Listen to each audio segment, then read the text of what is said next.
Thanks again for inviting me to come and speak. I'm afraid I'm going to wuss out and read my presentation so that I actually say everything that I plan to say. Well, basically what I'm going to talk about four different topics today. I'm going to talk about the background and strategy to the analysis that I made, also the methodology or the kinds of ideas that I drew upon when making the analysis, and very briefly addressing who I think the analysis is for, and then some final thoughts also reflecting on the Orman project. So I'm going to be talking about my analysis of Andrew Lewis's Penmon point, which is an acousmatic composition, and I came to analyse this piece as part of my doctoral research, which investigates recurrence in acousmatic music. And by this I mean recurrent phenomena within works, as opposed to recurrent practices across acousmatic repertoire, although those two may be linked. One of the key ideas behind this is that impressions of musical structure can often be traced to the perception of recurrent phenomena within a work. So the aim of the research in this analysis is to investigate correspondences among the sound materials within a composition, which encompasses recognising returning sound identities and their transformations, and drawing links between them. It also involves examining the temporal relationships among those corresponding sound identities. So my working concept of recurrence needs to be briefly defined so that you know what I'm talking about. A recurrence can be defined as a repeatedly occurring event over both shorter and longer time scales. Though my developing view of musical recurrence includes not just returning identities, but also sound materials that evoke projection back to earlier related instances. So and that can be over shorter or longer time scales, and they might have moderate or minimal correspondence. So this might include seemingly exact repetitions, as well as returning states, event types, and or the perception of identities that have been derived through transformation. So of course, to hear that something has recurred, it must be memorable in the first place, and memory of earlier events is essential when adopting this approach. In turn, the notion of identity becomes really significant and prompts the consideration of what characterises a sound. Certain features of a sound's identity may evoke correspondences with other sound materials, and this is particularly significant when dealing with more hidden or covert recurrences. So this approach naturally draws upon, uses and reflects existing concepts and ideas. So just to give a few examples, I mean these aren't the only ones that I've considered, but just to illustrate, I was aware that when doing the analysis I was adopting a listening approach that Lalonde describes as taxonomic listening behaviour.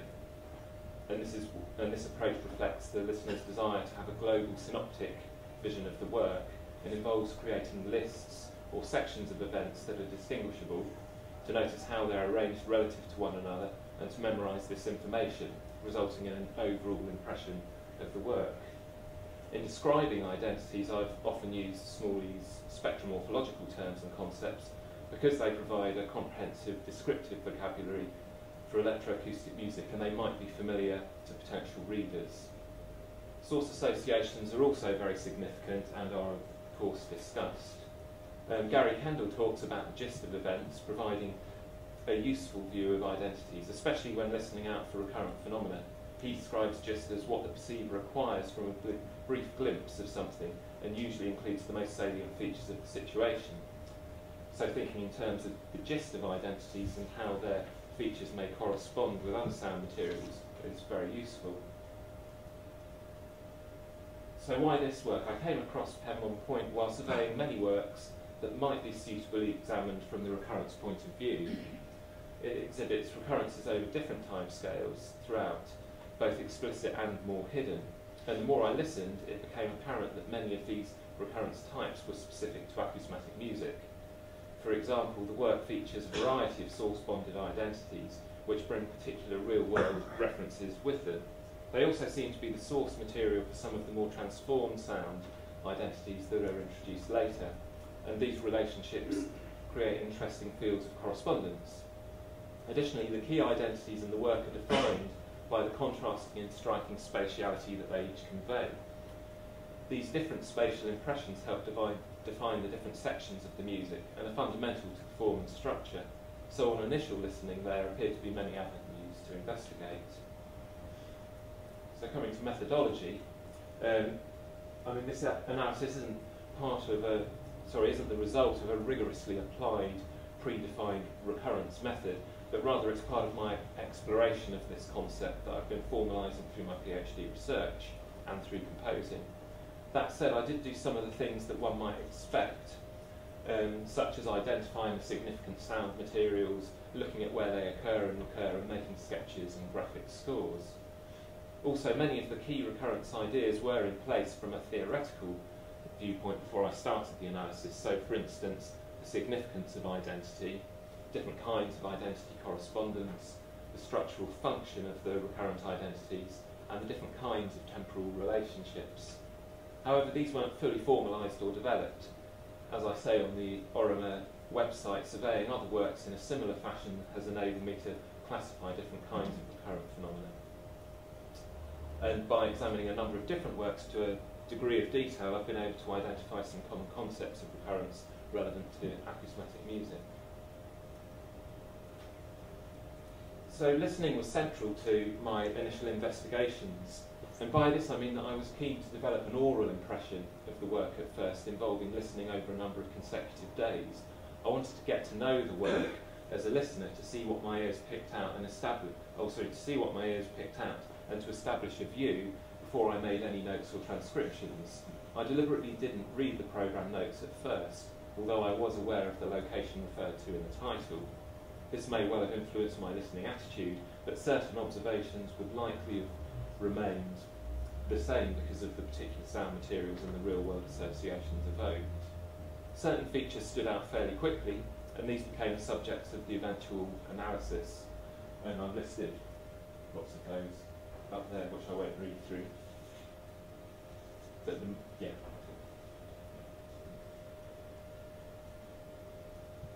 So, as already mentioned, I did make sketches of the main events of the work, which of course then changes how one perceives things when re-listening and reviewing.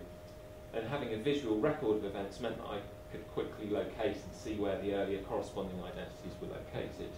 Naturally, making a score also drew attention to certain details of recurrence that I might have otherwise missed, such as the structural function of the regularly tolling bells and how this changed or remained the same. I also noticed that certain chains of events at the sectional level were occurring similarly, in other words, the sequential occurrence of sectional identities and the transitions between them, but with different final destinations.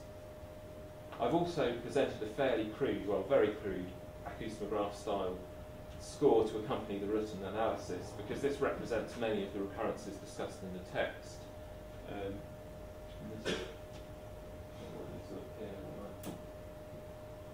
It just gives an idea. So this diagram really is a reduction of the aspects of my handmade sketches that were really very rough jottings and that would make minimum sense to a reader and perhaps distract from the focus of the analysis anyway. So,